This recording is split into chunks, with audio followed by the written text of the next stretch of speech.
한국 사회에서 만족도가 높거나 인기 있는 직업하면 떠오르는 단어들이 있습니다. 많은 부모님들이 아이들이 열심히 공부해서 그 직업을 가지길 원하고 그러기 위해 노력합니다.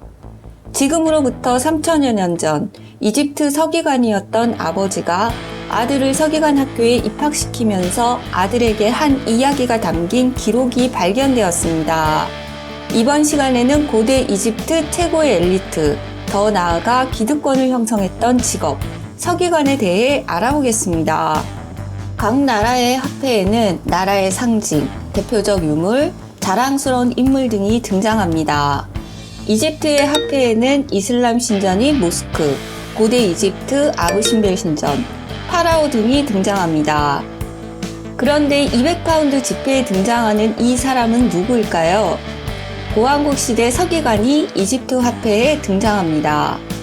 당시 파라오조차도 상형 문자를 이해하지 못하는 경우가 있었는데 상형 문자를 자유롭게 읽고 기록할 수 있는 서기관은 이집트를 좌지우지하는 관료 조직, 다시 말해 최고의 기득권을 누리고 권력을 행사하던 엘리트 그룹이었습니다. 고대 이집트는 중앙집권 체제를 유지하기 위해 관료 계급이 필요했고 그중 서기관의 역할은 매우 중요했습니다. 초기에는 물품이나 이름, 관직을 기록했고 더 나아가 세금을 걷기 위한 작업, 노역에 대한 임금을 기록하는 일, 행정문서를 작성하는 일로 발전했습니다. 이후 단순한 기록에서 서사시나 창가, 주문 등 문학 작품으로 발전하기도 합니다. 이집트 상형 문자는 중요 문자가 700자 정도였으며 보다 세분화되면서 3000여 자에 이르렀는데 이것을 기억하고 능숙하게 조합하는 데에는 상당한 교육과 훈련이 필요했습니다. 배움의 길은 험난했지만 이 과정을 거쳐 서기관이 된 사람들에게는 특별한 대우가 기다리고 있었습니다. 노동은 물론 세금을 낼 필요가 없었고 왕족 못지않은 위세를 누리며 국가 조직을 움직이는 엘리트가 되었습니다. 사카라 지역에는 이집트 파라오의 피라미드와 함께 대규모 귀족들의 무덤인 마스타바가 존재합니다. 그중 고왕국 시대 서기관 헤시레의 무덤에서 발굴된 목판 조각입니다. 돌이 아닌 목판으로 새겨진 이 조각은 무덤의 주인공 헤시레가 오른손에 필기도구 세트를 쥐고 있습니다. 위쪽에는 자신이 왕실 서기관이었다는 상형 문자가 새겨져 있었고 펜과 팔레트, 물단지로 구성된 필기도구 세트를 들고 있습니다. 이집트 상형 문자를 읽고 쓰는 것 자체가 권력이었다는 것을 증명해주는 유물입니다. 중왕국 시대 서기관 메케트레의 무덤에서 발굴된 장난감 세트 같은 조각들입니다. 중왕국 시대에는 이런 형태의 인형들이 부장품으로 많이 사용되었습니다. 건물 안에는 서기관들이 앉아서 무엇인가를 기록하고 있고 그 앞으로 가축과 목동들이 걸어갑니다. 서기관들은 가축의 수를 세어 목동들이 내야 할 세금을 계산하고 있고 목동들은 자신이 키우는 가축을 일렬로 세우고 있습니다. 서기관들은 깔끔한 차림에 비교적 하얀 피부이고 떼약 볕에 일을 하던 목동들의 피부는 검게 타 있습니다. 아늑한 건물에 편안하게 앉아있는 서기관과 떼약 볕에 서 있는 검게 탄 목동들이 대조적입니다. 영국 박물관에 소장된 셀리어 파피루스의 내용을 살펴보겠습니다. 신왕국 시대 서기관이었던 두아케티가 아들 페피를 서기관 학교에 입학시키면서 한 이야기로 두아케티의 교훈으로 불리기도 합니다. 22장에 걸친 아버지의 당부는 당시 이집트의 여러 직업들이 얼마나 힘들고 비참한지에 대해 공포심을 조장합니다. 나는 매맞는 자들을 보았으니 너는 공부에 정신을 바쳐야 한다라는 문구로 시작하는 아빠의 당부. 듣기에 따라서는 잔소리를 들어보겠습니다. 농부의 손은 악취로 궤양이 생기고 몸은 지치고 강제 노역으로 녹초가 된다. 새 사냥꾼은 하늘의 새를 찾는 동안 완전히 괴로워한다. 악어가 들끓는 강에서 일하는 어부는 어느 직업보다 비참하다. 신발을 만드는 사람의 집에는 매일 동물의 시체가 배달되고 동물의 가죽을 입에 물고 작업을 한다. 양조업자는 어깨에 멍에를 메고 있다. 그는 다른 어떤 작업자보다 많은 배달을 하고 결국 죽고 만다. 보석상은 해가 뜰 때까지 앉아서 등을 구부려야 하고 목수는 대들보를 대패할 때 비참하다.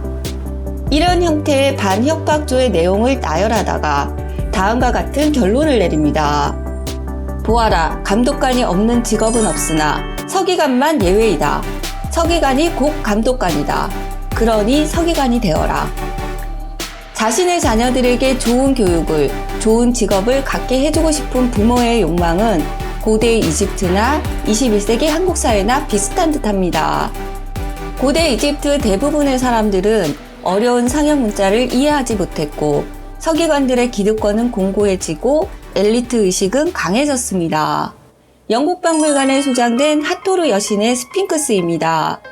중왕국 시대부터 구리와 터키석을 생산하던 광산이었던 세라빗 엘 카딤 지역에서 발견되었고 기원전 1800년경 제작되었을 거라 추측하는 유물입니다. 이 유물의 오른쪽 어깨에는 청록색의 여주인 하토르의 사랑이라는 상형 문자가 새겨져 있습니다. 그 아래와 왼쪽 어깨 아래에는 알파벳의 기원이 된 원시 시나이 문자가 새겨져 있습니다. 이 문자를 광산에서 일하던 셈족의 언어를 기반으로 해독한 사람이 영국의 고고학자 가드너입니다. 가드너는 표시되는 네 글자를 셈족의 여신인 바알라트로 해독했습니다. 광산에서 일하던 셈족이 이집트의 여신 하토르에게 봉헌한 유물로 추측한 것입니다. 이집트 상형 문자와는 비교도 되지 않을 만큼 쉽고 간단한 문자 체계였던 알파벳은 해상무역 중심의 고대 문명을 이룬 페니키아인들에 의해 지중해로 전파되었습니다. 이후 그리스 로마의 언어 체계로 자리 잡습니다. 신왕국 시대 이후 그리스 로마의 지배를 받으며 이집트의 상형 문자는 자취를 감추었고 서기관의 직업도 더 이상 기득권이 되지 못했습니다. 하토르의 스핑크스가 중왕국 시대, 다시 말해 기원전 1800년경의 유물이었고 그 당시 쉬운 문자 체계가 있었음에도 이집트인들이 상형 문자를 계속 사용한 이유는 서기관들의 기득권을 지키기 위한 노력은 아니었을까 추측해 봅니다. 일부 양반들만 글을 쓰고 읽을 줄 알았던 조선시대, 세종대왕이 28자로 말을 표현할 수 있는 한글을 만들었을 때 채말리를 비롯한 사대부들의 저항은 만만치 않았습니다. 이에 세종은 백성들을 편리하게 하려는 것이라며 반박한 기록이 있습니다.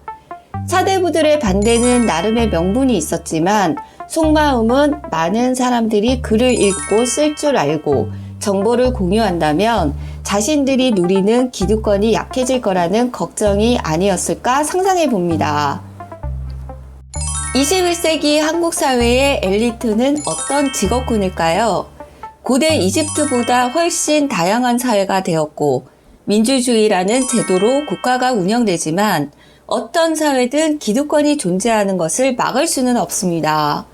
자신의 권리와 권한을 강화하려는 것은 인간의 기본적인 욕망입니다. 하지만 모든 사회 구성원이 자신의 권한과 의무를 적절하게 행사하며 더불어 살아가는 보편적 정의가 우선되는 사회였으면 하는 작은 소망을 가져봅니다. 재밌게 시청하셨다면 구독과 좋아요를 눌러주세요. 그럼 다음 시간에 다시 만나요.